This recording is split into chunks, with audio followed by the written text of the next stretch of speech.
Hey, boys and girls, welcome back to the Success 101 podcast. We've got an awesome show coming your way.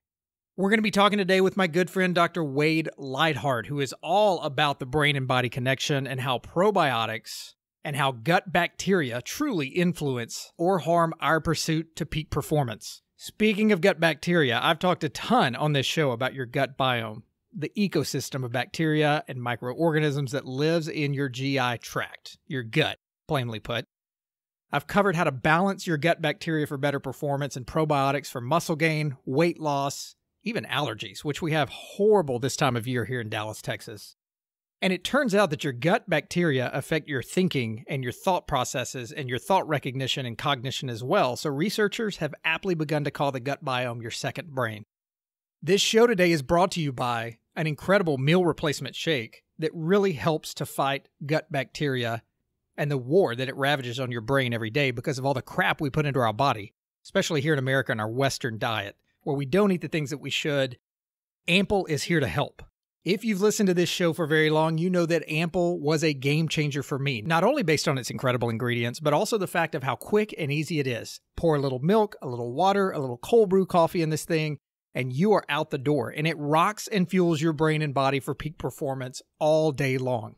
You know I only endorse things that I believe in, and Ample has truly been a game changer in my life on my pursuit to peak performance, and even in improving and regulating my gut biome, which is the second brain.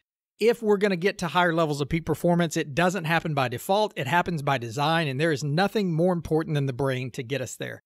I want you to go log into success101podcast.com/ample, that's AMPLE. There is nothing else out there on the market like it, which contains healthy fats, quality proteins, probiotics, fiber and prebiotics, plant-based micronutrients, clean burning carbohydrates, all packaged up into a simple 400 or 600 calorie shake that you can grab on your way out the door each morning. Let's redesign your breakfast. Let's get you guys on Ample. Again, head to success101podcast.com/ample. You're going to get 15% off your order over there, and your brain and your body will be thanking you for doing so. Also, ladies and gentlemen, speaking about things that help us stay in a state of high performance, would you think that wine would ever be something that's talked about when reaching a state of higher performance, when staying in ketosis? Well, now it can. And there are a ton of health leaders who love this wine as well. It's not just me. Names like Mark Sisson from Primal Blueprint, Dave Asprey from Bulletproof, Abel James from The Fat Burning Man, Dr. Dominic D'Agostino, who has a ton of research on ketosis. If there's anybody that can tell you about this wine and how it helps you stay in a state of ketosis even after a full bottle, it's Dr. Dominic D'Agostino. Rob Wolf, ton of work on being in a ketogenic state. He had an awesome episode recently with Joe Rogan if you guys haven't checked it out. JJ Virgin, my friend Chris Kresser, and many more, and including me, have really latched on to what Dry Farm Wines has created, and I'm so excited about this product to bring it out to you guys. And you can enjoy this wine without headaches or hangovers. And you heard me correctly earlier, you can stay in a state of ketosis even after a full bottle of wine. I call it science wine. And I don't want to ever start a podcast without my bottle of Dry Farm Wines. The taste is amazing. You guys have to check it out for yourself. Those are real fermented grapes. So guys, I want you to go enjoy the night without sacrificing the morning. The morning is the time we have to be in peak performance. And if you want to go enjoy some amazing wine without the side effects, it's got to be Dry Farm Wines. Head to dryfarmwines.com/success101. And it gets even better, guys. You're going to be able to claim your penny bottle of wine. That's right. In your wine order that you get, one of those bottles will be a penny bottle of wine. Again, head to success101podcast.com/success101 to grab your discount and your penny bottle of wine, and go listen to my episode with CEO of Dry Farm Wines, Todd White, somewhere around episode 202, I believe, 202, 203, somewhere right in there, and enjoy. Now, guys, on to our episode today with my friend Dr. Wade Lightheart. Wade's going to teach us all about the gut and body connection, which goes along with Ample, which goes along with Dry Farm Wines, which goes along with Blue Apron. Everybody that brings this show to you. I was really excited to get Wade on the show because of all the peak performance things I talked to you guys about, how the brain and body work together, and how trillions of bacteria, good bacteria, in your gut really mean all the difference in the world between peak performance and having a pretty crappy day. We can't wing this stuff, guys. We've got to design it. And Wade's company will help you do that, as you'll hear on the show today. Bioptimization, he calls it.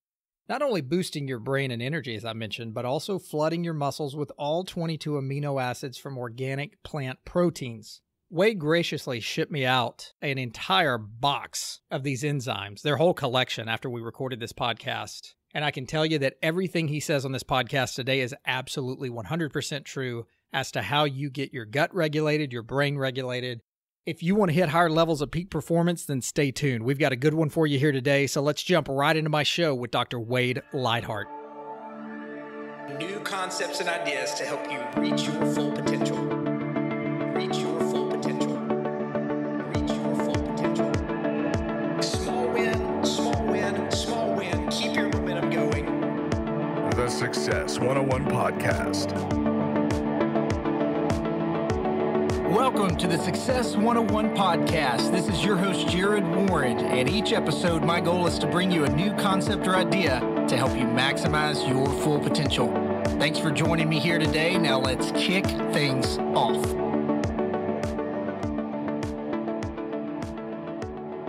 So Wade, at this point, I know you do a lot of different things as it relates to health around the brain and body, but you're pretty much all plant-based now, right? Is that correct? Yeah, that is correct. And it's been an evolution.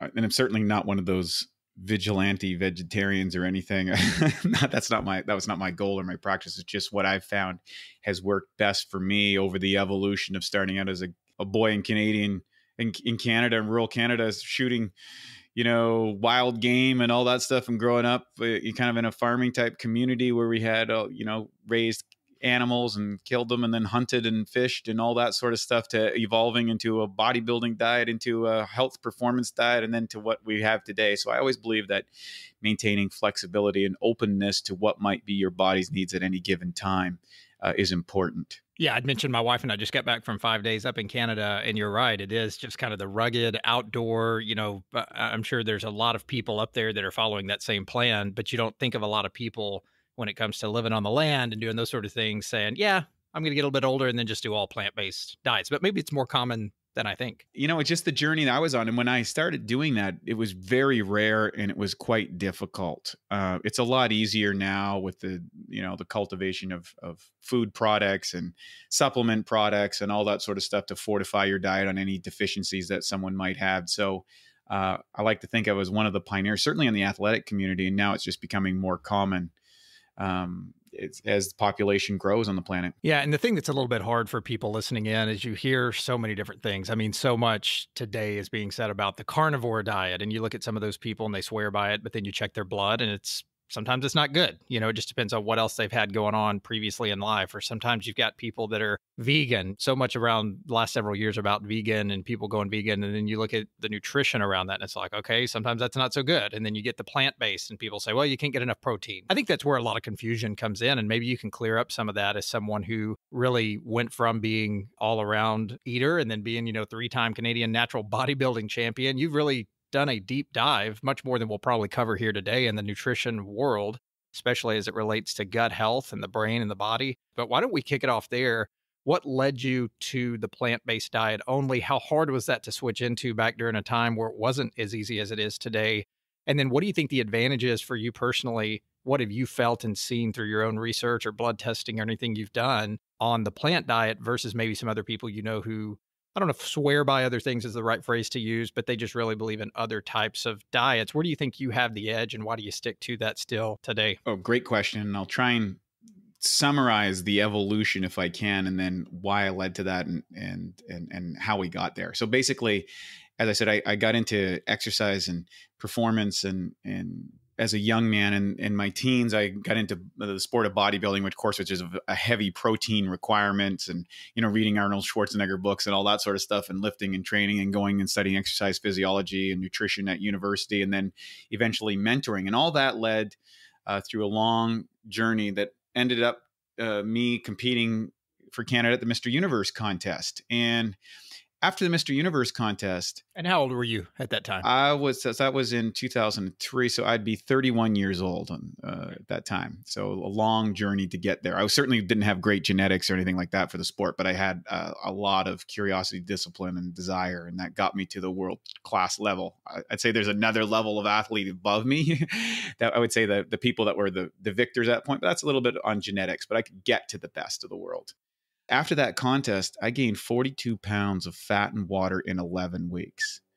Not to mention, training up to that contest, I was on a contest diet for about 11 straight months.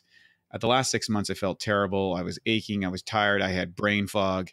You look at the pictures, look great, and people go, wow, you're so fit and so athletic. And I was very fit, but I wasn't healthy. And then the whole house came crashing down. And at that point, I was introduced to a medical doctor who had treated a variety of people and a host of conditions. And he was taking people who were literally dying and rebuilding them. And he used enzymes and probiotics and plant-based diet and stuff like that. And I said, well, I'm just going to do this because I asked him, I said, well, what happened? I'm following the best advice. I got the best training coaches. I'm doing everything I'm supposed to do. How did I end up? He says, Wade, you learned how to build a body from the outside in, but you never learned how to build the body from the inside out. And that just hit me. And I said, you know what? He's right. And so I mentored under him, and I'm a big believer in mentorship. If you want to produce a different result, find someone who's producing that result, follow them, learn from them, and then extract what you need and move on to the next. And so I did his program. I did all these enzymes and probiotics. I went on a plant-based diet and it was like, bingo, my body transformed. And I felt great. And I started working with a variety of students from around the world, ended up over 15,000 clients over a long period of time. And I got to gather a lot of data. And I wasn't advocating a plant-based diet. I was simply looking at what's right for individuals. And now we know that genetics and epigenetics and environment and food access all are related to that. But the one thing that kept shining So wait, through, let me stop you there for 1 second, if you don't mind. Why were you not, you just said you were not advocating a plant-based diet, even though it sounds like, I know you're summarizing here, but it sounds like you pretty much went cold turkey and started that type of lifestyle underneath this doctor's guidance. Why were you not advocating it to others? Well, because first off, there is a huge genetic individuality. I'll give you an example. My business partner, the co-founder of our company, Bioptimizers, he's on a ketogenic diet. He just does not process or metabolize carbohydrates very well. He does much better on fats. And for myself, I don't do that well on fats. And we founded a company together. So what I've learned with all the different types of people and genetics and stuff, the reason why there's so much confusion is because what works for Bob might not work for Mary. And what happens is we tend to form, as humans are, these little kind of tribalistic societies where we get what's called confirmation bias. We reaffirm the biases that we have, and oftentimes we'll avoid the important components that we might not be paying attention to. And that's where having an expert team on your side, whether that's naturopathic doctors, medical doctors, chiropractors, nutritionists, all these type of things that you can look at the body from a variety of different angles and ultimately optimize what you're trying to achieve as far as physical performance, and yet still staying flexible enough, because as we go through this process of aging, and we all are, sometimes our needs will change, reflective of our environment, reflective of physiological changes, and representative of maybe different goals in life. So like, for example, let's say you're into, training long distance, you're probably going to have a different diet than someone who's training for a power sport. And so someone who is trying to perform at the highest levels, maybe from an intellectual level, like an executive or business person who has massive demands, a little bit of time, they might do better on something like intermittent fasting. Some people will use a lot of nutritional supplements, some people won't, but it all comes down to one thing. And this is the one thing that's universal. No matter what diet you have, there's a meme out there that I think is confusing a lot of people. And that is, you are what you eat. And I would say this: you are what you digest, absorb, and utilize. And in the initial stages, we will do better on specific diets based on the condition and well-being of our digestive system. And eventually those diets will not serve us. And that comes down to how our digestive functioning works, which related to three specific areas: enzymes, hydrochloric acid, and probiotic levels. And at some point in time, we're all going to run into challenges around that, regardless of the diet. So I said, well, let's go into and address those issues. And we've been able to produce results in people for the last 15 years. Man, that's such a smart way and a really backwards way. It kind of flies in the face of what a lot of people, so much of what you believe, whether it's on social media or on whatever platform you're creating out there, is a lot of it's driven by emotion, right? You have something that works, or you have something that you hear that you think would work, and then you're yelling from the rooftops about, oh, this new great thing, not knowing if that's going to be the right fit for everybody, right? And I know a lot of people who talk about plant-based diets, the pros, and you can fill in the blanks here on any of this before we dive into more of the scientific part, which is where I think you're going with some of the research and help that you guys give out there. But some of the pros for someone who's never tried this, you said you don't do well with fat. So they're low in saturated fat, they're free of cholesterol for the most part, rich in fiber, vitamins, minerals, but also just helping with things like, especially with guys, heart disease, hypertension, diabetes, digestive, which is a lot of your work, obesity, those sort of things. But then you get the cons where people say, well, here's why that probably won't work. You're pretty much saying goodbye to animal products like lean meat, dairy products, milk, yogurt, all those sort of things. People are going to say, well, I can't get enough protein through that. But I know other plant-based diet people who say, no, there's plenty of protein. You just got to figure out where to utilize it. Was it a cold turkey start for you where you went from doing all these other things to just completely changing to the plant-based diet? How does someone start testing and integrating if they're not sure what should be right for them when there's so much noise out there? Well, I think for the person listening, they want to get a professional in their environment, and that is a really high quality nutritionist or a naturopathic doctor who are schooled in those particular areas and can do testing to look at your personal genetics, your lifestyle, and what you're trying to achieve. And that's why I said at the start of this, I'm not advocating any particular diet because I couldn't possibly navigate all the different varieties of people who are listening to this at any given point in time. You need to get professional integration and trying to figure it out on your own. You can do that, but I would recommend that if you want to get there faster, get a pro in your environment. And that's true of anything. Second thing I would say to answer your question directly, how did I get started? Well, I read a book called The Holy Science, and it was a book written by an Indian Swami, if you can believe it. And he talked about your nervous system and had responsiveness and all this stuff. And it was radical, jarring. And he was advocating choosing a simple diet, but he also advocating a plant-based diet. And I said, well, that's kind of interesting. Why don't I give that a try I'll try it for a couple weeks. And so I did it for 2 weeks, did an experiment, just all plants. I said, well, I felt pretty good. I didn't dry up and blow away, and my muscles didn't dissolve like people kind of visualize. And I went, let's go 2 more weeks. And I did that. And then I said, well, let's go a month. And I did that. And at that time, we had gone 2 months. And I was like, yeah, I just don't think I'm going to do this anymore. I discovered later on that there were some challenges inside of that. And I learned through testing and unfortunately trial and error. And at that time, there wasn't a lot of plant protein products available out there. There was almost no plant proteins. The only things I had was like soy, and I'm not a big advocate of a lot of soy just because of the phytoestrogens and all the enzyme inhibitors, and also a lot of it's genetically modified. So I don't know how absorbable and utilizable it is here in North America. If you go to Asia and stuff, you can get a lot better products. They've been using that stuff for a long time, and they ferment them and break down that. But for most people listening in North America, that's not the case. But what I did find is I had to get as much protein as I could from a very low protein diet. And you got to realize I'm competing against competitors who are having, 250, 300, 350 grams a day. They're, training 4 hours a day, as we all are at that level. And I was like, how do I compete at that level when I'm eating 75 grams? And that led me to looking at, well, how do we actually break down protein? Because what we really need is amino acids. And from that, I discovered, the use of enzymes. And then particularly, I cultivated and developed my own proteolytic enzyme base with my partner, Matt Gallant. And we got into breaking down of how to digest, absorb, and utilize and get more protein out of what I was doing. Now, ultimately, that ended up starting a company. And then what we found out is that people with all these different health challenges started using our products that weren't into sports or bodybuilding or anything.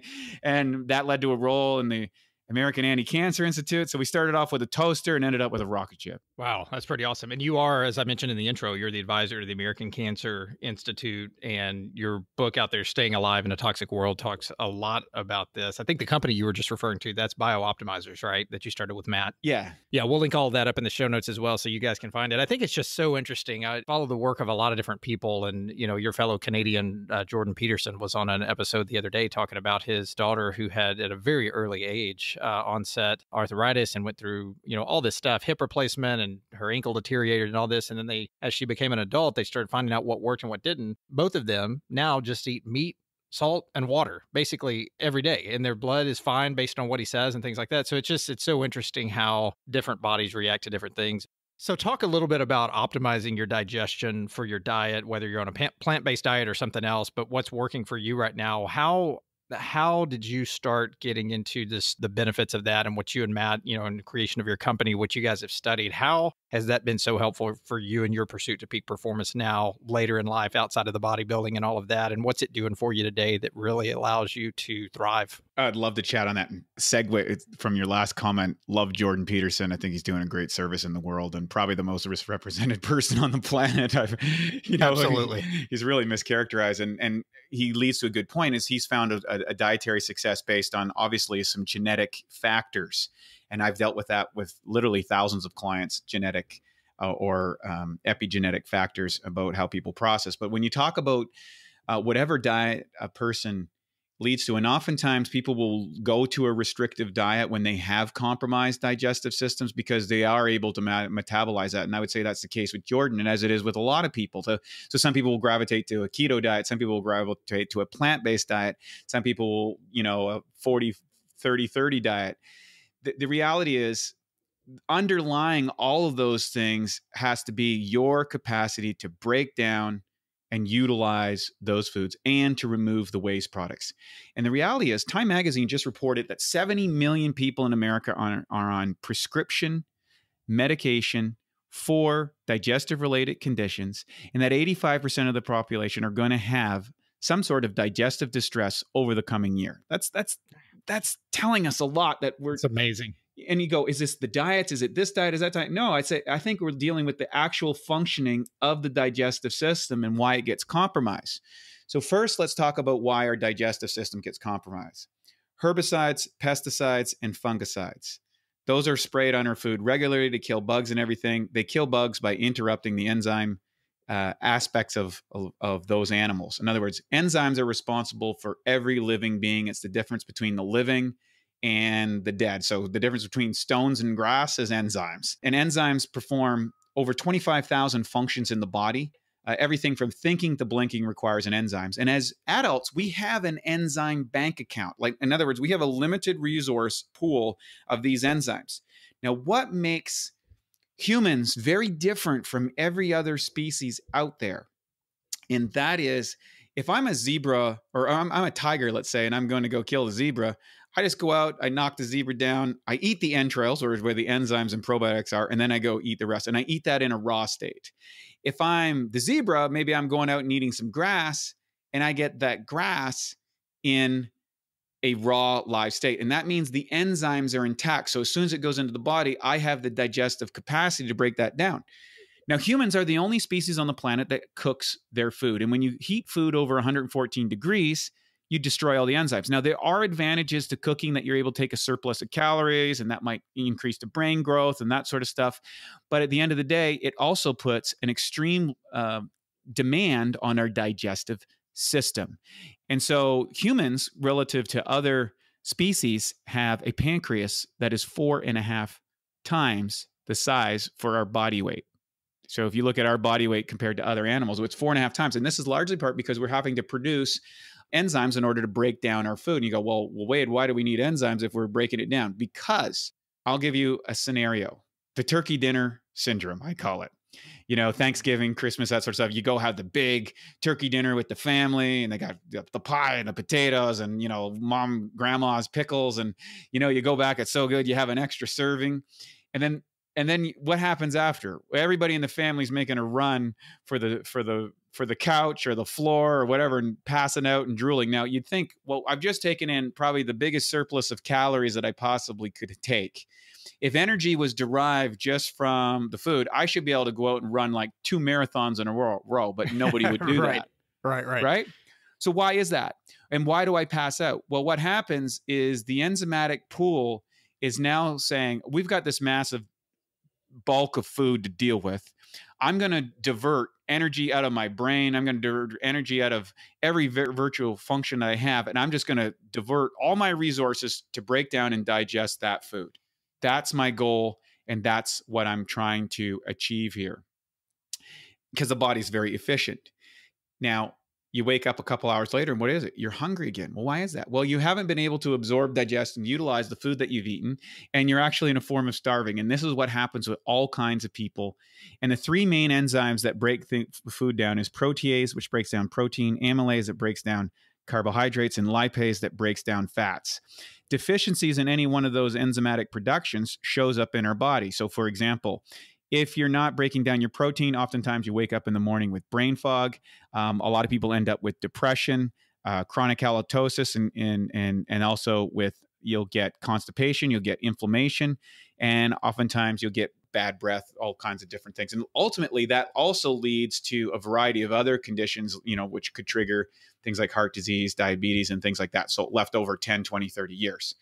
If amylase, let's break down carbohydrates, you might find that you get really, really wild energy swings when you take in sugar or caffeine. Also, there's people who have diabetes and stuff often have a low amylase production. They're not able to metabolize carbohydrates very well, often because they ate a lot of sugar when they were kids, as a lot of us did. And so, right. And that'll show up in those type of ways with energy or mood swings, violent mood swings where things will be really good. And then you find you have anger issues and stuff. And then things like lipase would be oftentimes various conditions of the skin. If you're not breaking down your fats very well, you might also be very sensitive on a nervous system level if you don't get a lot of lipases, or affected by weather changes significantly. So we start to see these patterns inside of people, and we'd introduce various enzymes, and all of a sudden these problems started to go away, which is really cool. But more importantly, we focus, one of the big things is undigested proteins in the food. And when we have a high protein diet in North America, when that doesn't get broken down properly due to not enough enzymes, not enough hydrochloric acid, or bad probiotics, or not the right probiotics in the system, these undigested food particles sit in our colon, and then what's called bad bacteria will come in and start consuming those and producing a variety of toxins like indole and scadol and that sort of stuff, which compromise their immune system, which can affect their moods, and really, especially from a cognitive performance, really affect and impair our ability to function mentally. And there's a lot of evidence to demonstrate that later on in life, these are the things that lead to neurocognitive degeneration, like memory loss, Alzheimer's, Parkinson's. All these type of things are really coming down to diets, and inability to digest grains, for example, is another one. So people that are going to specialized diets for neurocognitive performance have to recognize they start off with an enzyme deficiency, and they end up as, an inflammatory condition that lead to a variety of things that people are suffering today. I mean, I've got 100 questions for you here, and I know we're only going to skim the surface, but I guess what would be the first step in making sure that your digestive process is working properly? You just alluded to that working properly phase a couple of times there, whether it's a meat-based diet, ketogenic diet, plant-based diet. All the things that you're saying is we've got to figure out what is being done on the inside of our body, as you said, from the inside out. If somebody's scratching their head going, man, I feel like crap all the time, I've got brain fog, I'm sure it's from the stuff that I'm eating, but I don't even know where to start on all of this. What would be the first step in making sure that your individual digestive process is working properly, and where can people start today on improving that? Well, first thing I would say is let's just take an observation. If you're tired, if you're lethargic, if you're having brain fog, if you're having trouble memorizing things, if you're getting bloating after eating, for example, you got to unbuckle your belt a couple times, if you're constipated, or you have acid reflux, or you got a variety of skin disorders, the reality is you're not breaking down the diet that you have. End of story. That's the first step, is to say, you know what, something's not working here. I need to do something different. I think that's the biggest step to take when people are starting. Next thing, start writing down what you're eating and how you feel. I did this with all the athletes and people, personal executives and things like that I coached for over a decade. And just bringing awareness to, the greatest computer in the world, which is your brain and your ability to observe and identify what's going on. That's the process of a scientific process. And you can do this on your own without any specialized device. You can always get some testing. But then the next thing I would do, the simplest, fastest, easiest way to optimize that is to take a high quality digestive enzyme before every single meal. And if you do this, particularly some meals that you might find kind of inflammatory, you go, you know what? I really love Mom's apple pie. I feel like crap after, but doggone it, I don't want to give that up. Take a handful of enzymes, take 3, 4, or 5 enzymes before that meal and see what happens afterwards. And you'll start to say, wait a second, I don't feel the side effects from that meal. Well, why is that? Because you provided the workers that allows you to break down that meal. And that's the first step. Second step, I would say, is you need to get a real high quality probiotic inside your system. In North America, we've focused on antibiotics for so long. And just to go back, we have more bacteria in our body than we do cells, about somewhere between 5 and 10 times the amount. That's kind of a crazy number. So 10% are good, 10% are bad, and 80% are opportunists. So the environment, the diet we have, and that's why sometimes we travel to other places, we get sick, or we're in situations because it's a shift in what's called the microbiome, and that's the ratio of these good and bad bacteria inside our intestinal tract. And realize that we need these bacteria in order to break down our food. So enzymes are like cutting the grass. I would say probiotics are like mulching the grass that convert whatever our diet is into the units, whether that's energy units or the building blocks that our body can absorb, utilize, and construct our physical body. And so you're saying we need to have both? Yeah. See, they're the only thing that does work in the body. Now, I studied nutrition at university level. I took specialized courses, performance levels. I coached thousands of people. And I've taken, I don't know how many books on nutrition. It's in the hundreds, right? And almost all of them gloss over the fact that the only thing that does work in the body are enzymes and probiotics. Everything else is a material or an energy unit. So if you were to build a house, right, and you brought all the materials out there, you brought the piping, you brought the gyprock, you bought the cement, you bought the boards, the nails, the roof, the windows, the doors, and all that stuff, and you just left it at the site. Is anything going to happen? You come back 2 weeks later, nothing happens. You need workers, and enzymes and probiotics are the workers. Now, here's the bad news. The average person, by the time they reach the age of 40, has 30% of the enzyme reserves that they have. They have a compromised probiotic levels because they've been exposed to antibacterial, biotics, cleaners, also a variety of medical conditions or medical products that will alter that. Even stress will start beating you up. And guess what? They start aging and degenerating, and the people around them are doing the same thing. So they think that this is normal. And the reality is, I'm here to tell you, it's not normal. We're designed to be fully functional and operational and sharp as a tack into our 70s and 80s and even beyond if you're doing these things. And if you find that you're struggling in those areas, there's an awesome opportunity for you that there is help on the way, and you can correct this. Same thing with hydrochloric acid, which is the middle stage. It's a disinfectant. It kicks out bacteria, bad bacteria and parasites and pathogens. It's also part of the immune system. Average 40-year-old has less than 30% of their capacity HCl, and they're giving people acid reflux medications. And the reality is it's not because you made too much acid, you got acid reflux. It's because you didn't make enough. And hydrochloric acid is a naturally produced substance inside the body, which aids in the breaking down of products and disinfecting. And when there's enough of it, the little esophageal flap at the bottom of your esophagus closes. And if there's not enough, some of this acid splashes up and burns your esophagus, and you get heartburn or acid reflux. And people go, oh, I need a proton pump, or I need something to cover it. I need that pink stuff or whatever. And the reality is, no, you don't. You need more hydrochloric acid so your digestive system works properly. And if it's not breaking down that food, then these things, food can end up being toxins inside your body. And that's what leads to the degenerative conditions, all the itises. Anything that's an itis is a form of inflammation inside the body. And that's basically, there's an irritant to the system that is doing damage to your body. And so we look at correcting the digestive system. And we oftentimes will take people, depending on how compromised they are. But what I've found that with 90 days of focus, with a good enzyme and probiotic and HCl supplementation for those 90 days, number one, you're going to feel a lot better in a couple of weeks.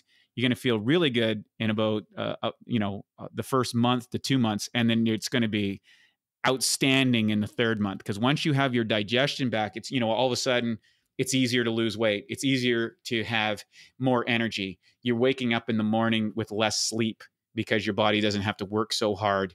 And you find you have the energy and mental focus and clarity to do the things that we were all meant to do in life, which is not worry about our diet. God, I think this is so fascinating because you are the first person that I've talked to or heard or had on as a guest. I mean, people talk about probiotics and prebiotics and things like that all the time as far as the benefits, but as far as the enzyme component, that's why I ask. From what I'm picking up on your wording here is we have to have both of those. I get the sense that most people go out and they say, oh, I've got to have probiotics. So they get a kombucha or they get a probiotic capsule that they take or they get whatever. I don't hear anybody talking about the enzyme part of this, but you're saying you've got to have both. Why do you think other people, is it just a knowledge thing, an education thing? Why are they not talking about it? Why are we not hearing about it more if both have to be there to do the work? Well, I'm going to be straight up and frank as a nutritional supplement manufacturer for, the better parts. I've been in the industry for over 20 years. And the production of a high quality enzyme product is very expensive. And the reality is it's not in the best interest of a lot of nutritional companies to promote and produce high quality digestive enzymes simply because the margins aren't there for them to be successful with it. Now, even though there's a lot of scientific research, for example, there was studies that came out that they could take boxers who had bruises and black eyes and things like that. Instead of taking 2 weeks for them to recover, they would recover in 3 days. People that had sprains and strains who would take weeks to recover would bring that down to 50 to 75% less. So it's basically putting more workers in the body to do all these different functions. Because when you have one of these enzymes inside the body, they can do not just digest your food, but there's also what's called a systemic effect. You can take these enzymes on an empty stomach and produce a result. But in order to make an enzyme of that quality, it's going to cost you some money. It's going to put some work in. And a lot of nutritional companies who do a lot of the promotion and development, they'd say, oh, I'd rather, give something with some caffeine or some stimulant and give a boost out of it, or do something that's in vogue that will make them more money. And for me, and for my business partner, we didn't start off trying to make a company. We were just concerned with how do we become the best versions of ourselves? How do we be successful as, family members? How do we be successful as business owners? How do we be successful as athletes? And how do we prolong our performance for as long as possible? And we cultivated for that. And then we kind of found a following of people who said, hey, yeah, I feel this way. I'm willing to invest in my health. I recognize if I want to perform at a high level and I want to do things that other people can't do, I have got to make sure that I'm optimizing my system. And this seems like an easy way to do it. And that's what we did, and we haven't stopped yet. That's awesome. I'll tell you my experience and why I wanted to get you on, because I know this is a lot of your work, is I know that the brain and gut connection, more serotonin they found is produced in the gut. I believe about 80% of it than actually the brain, where most people thought it was. And so much of the gut and the brain connection are going to lead us to higher levels of peak performance if it's there and optimized and properly functioning, and it's not going to if it's not. We're filling our bodies full of crap and those sort of things, which are the things you educate people on. But my experience with most probiotics have been that I hear people talking about them. And so I feel somewhat irresponsible if I don't go and drink some kombucha, or I don't go and take a capsule that I've tried before from, I won't mention the company's names, or have a yogurt that claims to be super high in probiotics. Honestly, I've never felt anything different from those. I keep toying around with them because I hear so many people talk about them, but maybe it's because I don't have that second part of the worker, the enzyme part. But I figured there's a lot of people out there that feel the same way. They go and buy all this stuff that says high levels of probiotics or whatever. The only thing that as a disclaimer, I'm affiliated with this product. It's Ample. They've got well-sourced probiotics and prebiotics and all kinds of great stuff in there. That really moves the needle for me, but I think that's because there's so much nutrition packed into that thing. I don't know specifically how the probiotics and prebiotics are doing, but if I've ever singled out certain things, and I want you to speak a little bit more to what you're doing from a probiotic state, what you're using and how we source good probiotics. I'm so glad you asked that question, and I'll tell you why. There's a test that's out, and we're scratching the surface of the probiotic conversation. I'm going to give some links afterwards that allow people to go deeper because, for timing aspect. But the reality is there's a new test out that's a home test, which is called the Viome test by Naveen Jain. Oh, yeah. And what he's been able to demonstrate is something that we've been talking about for 15 years, my business partner and I, and that is that most of the probiotics people are taking are dead when they take them, or are insufficient, or not active enough, or not powerful enough to make any amount of difference inside the body. So you're just wasting your money on it. You're just wasting your money on a lot of them. And the only way to know that you have a probiotic that is effective is something that has been tested scientifically and proven to work. And so we worked with a medical doctor, the same guy that helped me recover my body. He took a very powerful strain that was well known, and he put it through, what would you call it, a training process. In other words, if you subject a bacteria culture to a certain level of condition, some of them will die and some of them will adapt. And he created a systematized, structured, scientific way to turn an ordinary bacteria strain into what I call like a Navy SEALs Black Ops group that would go through the whole body. Second thing, they realized that colonizing strains, or what's mostly marketed out there, is something that's going to develop and cultivate inside in your intestinal tract, that those strains oftentimes didn't get hold of or destroyed in the digestive process. So he needed something that was going to go through the whole body, which is called a transient strain, something that would go in, kill the bad guys, kill the viruses, kill all these different things, and move on.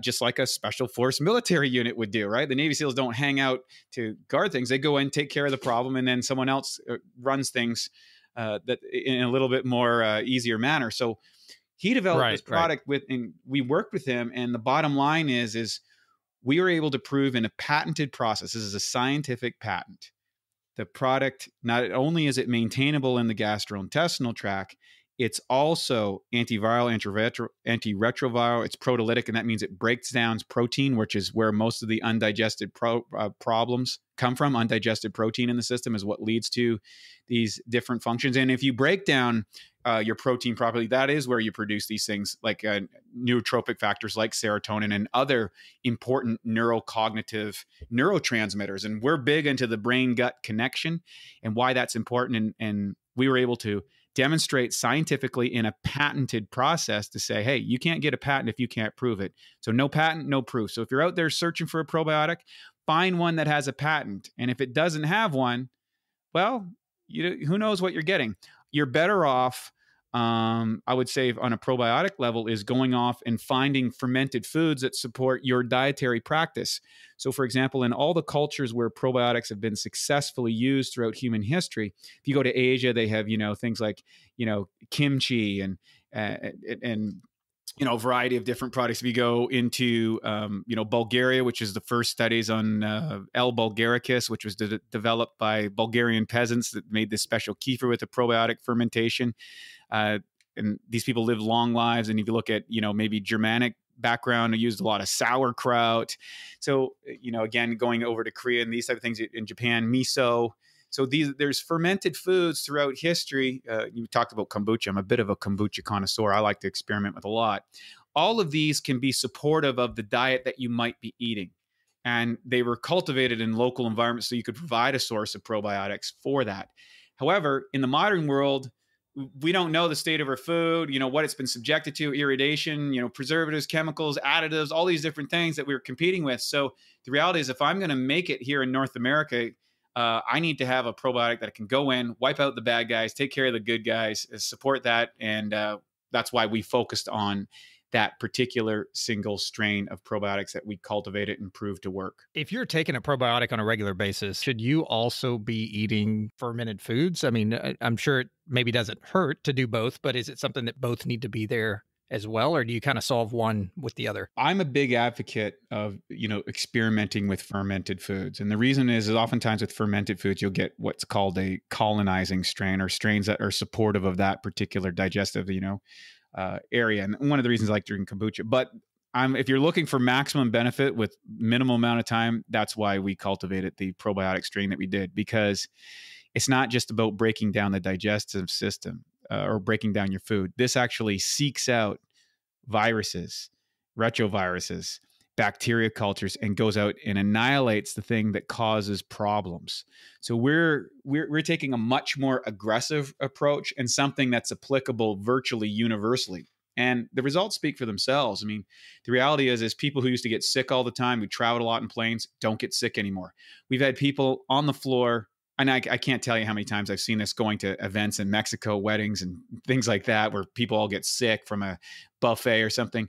And I had people on the floor with, to be graphic, with food poisoning, projectile vomiting, or coming out of both ends and stuff. I'll give them a handful of these probiotics. 15 minutes later, they're fine. It's that potent and that powerful. And I always say, if your probiotic can't wipe out food poisoning within a short period of time, maybe you want to go with something a little bit more powerful. That's so interesting. So you're saying that taking both is good, but based on the strain you guys created, it's really, yours is really solving the need that's there, even if you do it on its own by itself. Exactly. And it's something also with most probiotic strains, you're taking them with food. We actually suggest that you use our probiotic at night before you go to bed. You can just keep it by your nightstand and, take, 4 before you go to bed, and they'll go through the system and clean up your entire body while you're sleeping. And so most people after a couple of weeks, if they're suffering from brain fog, they wake up in the morning and go, wow, I feel rested. I'm waking up earlier and I have absolutely no brain fog. And that's a testament that they're cleaning up the bad guys who are producing all those toxins that are fogging up your brain. How is this different from the detoxing, such as charcoals or bentonite clay, those sort of things that go in and grab stuff and pull it out? Is it similar? Is it very different? Well, very different from the standpoint, and certainly those things can be very effective in people's diets. And at various times, I do believe under the guidance of a good professional, those come in handy, particularly if you're dealing with a lot of heavy metal toxicity or other chemical agents that you can use those to absorb those nasty chemicals. Those are what I would say materials. In other words, those are sponges and scrapers, if you will, to kind of clean out the system, where the probiotic is an intelligent technology that's going into your body. It is a living organism that becomes active inside your body that goes in and does a variety of specific tasks, which will improve the quality of your life and the quality of your health. How does alcohol impact this? I know, so much of the gut and brain connection that we've talked about here, health people that are Navy SEALs, it's like, hey, I want to have a drink every now and then. And unfortunately, they're drinking beer. They're drinking some of the worst toxic, the way it's processed and all the carbs and everything out there. How does that really damage the works for somebody who's maybe done this for a couple of weeks? Like you said, they're waking up, they're feeling more refreshed, they're great. And then all of a sudden they go to a wedding or they go somewhere and they have a great time with friends and drink a little bit too much alcohol of the bad type. I mean, does that just completely reset them back to zero? Does this help keep them in a state of neutrality better than they were before when they were still drinking but not taking these strains? How does that really impact all the work that's being done? Great question. And I'm going to give you a little hack on that one to help people out, because I deal with it all the time. When it comes to metabolizing alcohol, obviously there's a wide variance of people. Do they produce the enzymes in order to break down and utilize that alcohol? And that varies significantly in the population, where on one level, one drink and a person becomes an alcoholic, to other people who can, drink regularly and still function okay. So that has to do with the amount of liver enzymes that your body produces. What I would suggest to people is, if you're going to go out and drink, is before you go to bed, number one, drink at least, a liter of water before you go to bed to hydrate the system, because all enzyme activity works better in a hydrated environment. Number two, take a handful of really powerful proteolytic enzymes, and that'll support your liver. Did you say before you go out drinking? Yeah, or before do it you go to before or bed? do it after. But the thing is Okay. I will say this. If you take a handful of these, like the enzymes that we produce, you take a handful of these after you've been drinking, you're feeling a little tipsy, it'll sober you up pretty quick. The ability to metabolize booze or alcohol is directly related to the amount of enzymes that you have available to do that. And alcohol is read as a toxin inside your body, and your liver will process all toxins out of the body. And so if I take a handful of these enzymes after I've been drinking, it gives me more workers, more resources to metabolize that alcohol, and it clears people up. It helps them avoid the hangover the next day, so that they're feeling great and they get back to their super self. So it's not about being perfect on your diet. It's about knowing what items you can use to navigate this thing called life. Because you know what? Maybe people want to go have a few drinks. Maybe people want to have grandma's cake.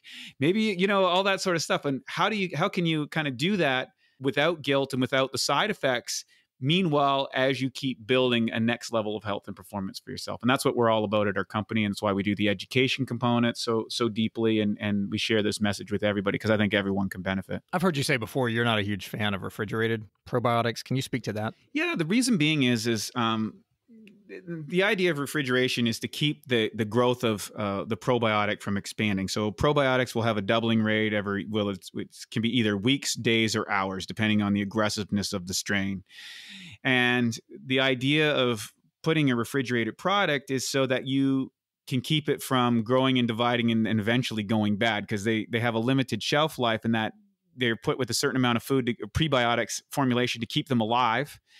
And then, hopefully they stay in a refrigerated state. The challenge is when you're going from manufacturing to storage to going to the warehouse and then sitting on a store shelf, oftentimes those timelines are in excess, and you're not getting the amount of probiotics that's saying on the label, or that was designed when it first went into it, or you might not be getting any if those conditions have been altered. And so I feel that for the most part, you're going to be a lot more successful if you have what's called a freeze-dried formula with no additives, nothing that you can't print out. So for example, when we produce probiotics, we freeze-dry them with a rice bran, which is basically it takes out all of the bran, all the problems. It's just a prebiotic food for the bacteria, in a plant-based capsule.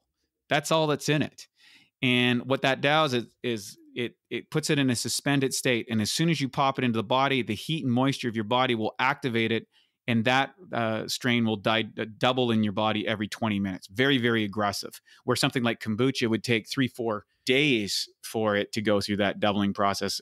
With a really potented strain, you can get it in every 20 minutes. So you get more bang for your buck. So the whole counts, how many counts per how many units they might have or whatever, is not always indicative of the effectiveness. It's about how quickly it doubles, how many are alive when you get to utilize it. And I feel that refrigeration just puts way too many complications between you and that product being effective. We talked about clay, bentonite clay, charcoal, those sort of things, and how they're a little bit different. I know with those things, some of them are so powerful, you don't want to take prescription medication, those sort of things, within about 2 hours. Is this the same way? Like, as it's going in, trying to find things that could be toxic or whatever, if you're taking certain types of medication or vitamins or things like that you need to be working for you, do you want to really wait a period of time before you're using your product on each side of that as well, or does it affect that very differently? That's the beauty of this. And of course, always check with your physician. I'm not here to give medical advice, of course, or treat or diagnose any illness. We have to say that, of course, from the legal plan standpoints. But the reality is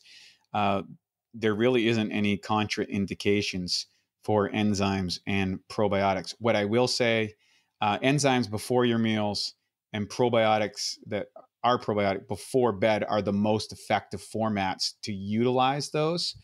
I will say, if you have gastritis or ulcers, do not take a proteolytic enzyme.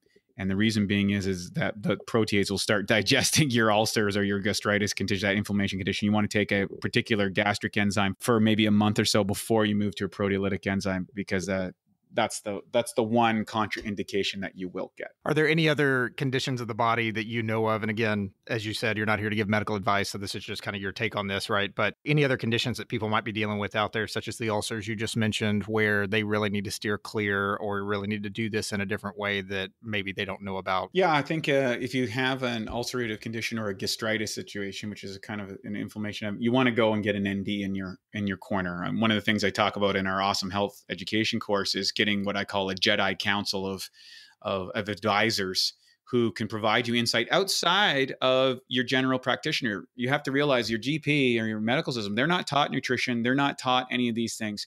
And so going to them, they're going to poo-poo it, because no matter how smart they are, you only know what you've been taught. You need to get a naturopathic doctor. You need to maybe get a nutritionist or a chiropractor who's versed and familiar with these areas that can provide another perspective of how you can address a lifestyle related component to your life. And that's what we advocate. So I think again, on an individual basis to basis, that's the best route to go. Get some testing. And then oftentimes they can take a product that you've been given and they can test to see if that's right for your particular constitution.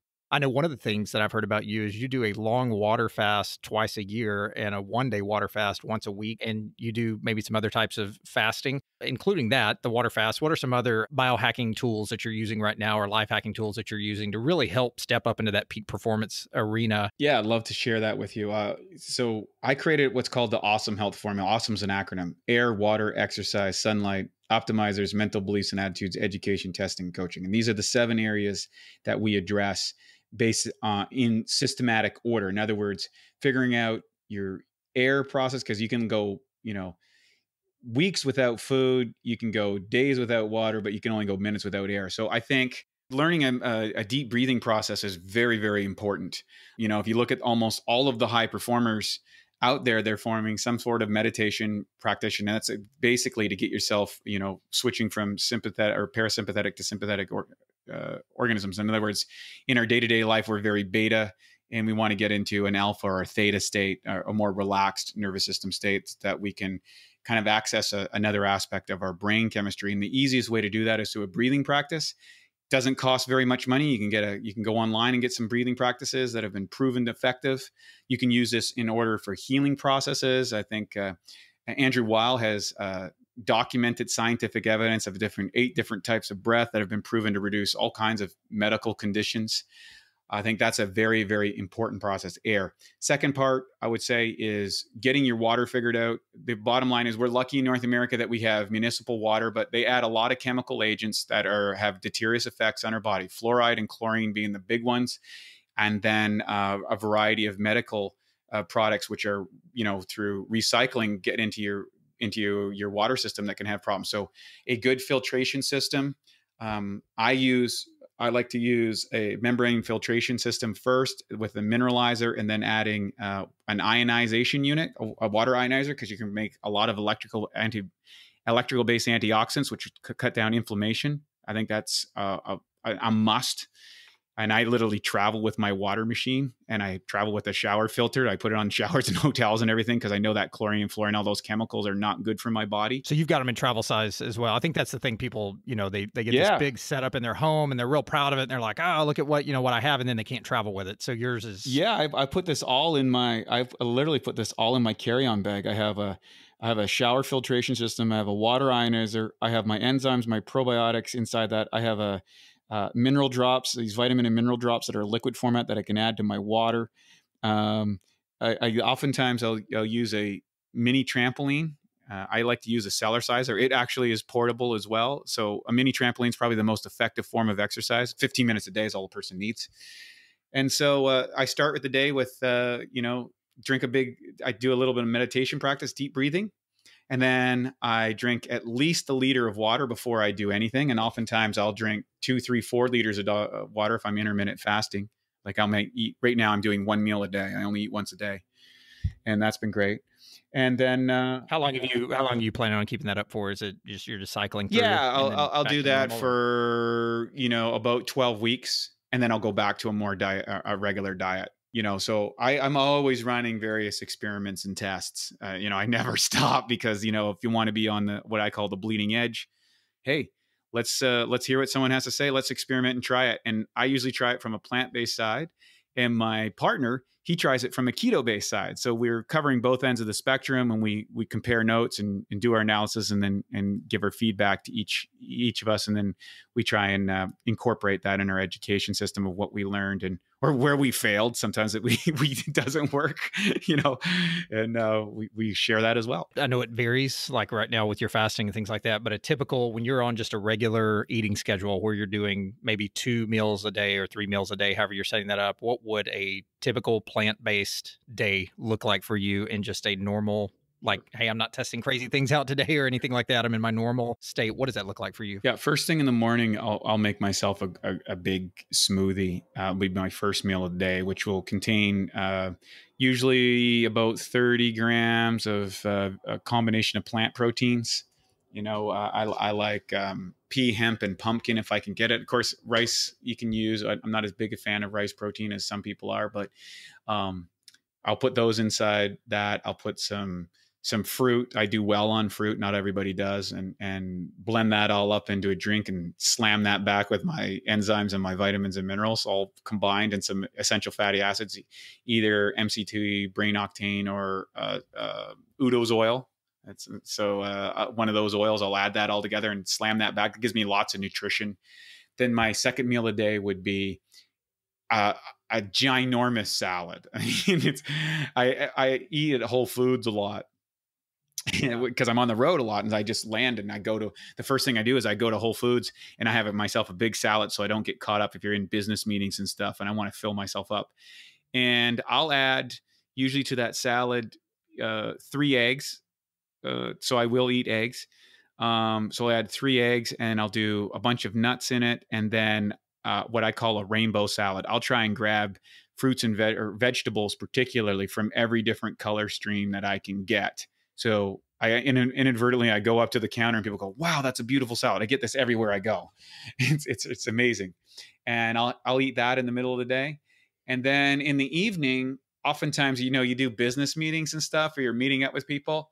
I'll just eat what they're having. We'll go to a restaurant and I'll order some, regular food with everybody else. I'll take my enzymes and stuff with it. And if there's dessert, I'll have dessert and not worry about it. And I feel really grateful that I'm able to do that. And then if I find that, I have a set weight range, if my weight starts to get a little bit too high, I'll implement, some intermittent fasting where I only eat in a 6-hour window, or even right now, like I'm doing a 1-hour window per day, and till I get back to what I call my normal optimal health weight.